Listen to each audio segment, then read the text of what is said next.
నమస్తే రుచుల ప్రేమికులందరికీ స్వాగతం. మా ఇంద్రేశ్వరి రుచుల వంటల యూట్యూబ్ ఛానల్కి.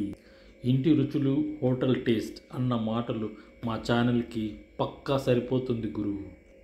చల్ ఇక వంట మొదలెడదాం.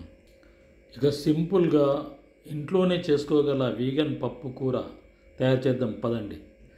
చల్ వంట మొదలెడదాం. మొదట ఒక కప్పు పప్పు తీసుకోండి. బాగా కడిగి కొంచెం పసుపు వేయండి, ఉప్పు వేయండి, నీళ్లు ఉడికించండి. పప్పు మెత్తగా ఉడికిపోయేలా చూడండి. ఇక వేరే పాన్లో 1 టేబుల్ స్పూన్ నూనె వేసి వేడి చేయండి. నూనె వేడెక్కినాక జీలకర్ర వేయండి. చిటపటమంటూ తగలాలి. అప్పుడు అల్లం పేస్ట్ వేసి కొద్దిగా వేపండి.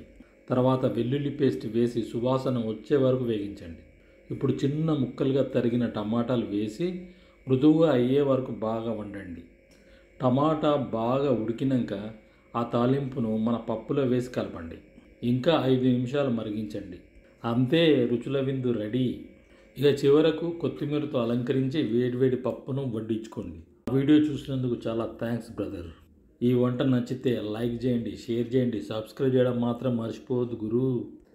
మా ఇంద్రేశ్వరి రుచుల వంటల ఛానల్కి ఇంటి రుచులు హోటల్ టేస్ట్. ఇక బాయ్ బాయ్ గురు.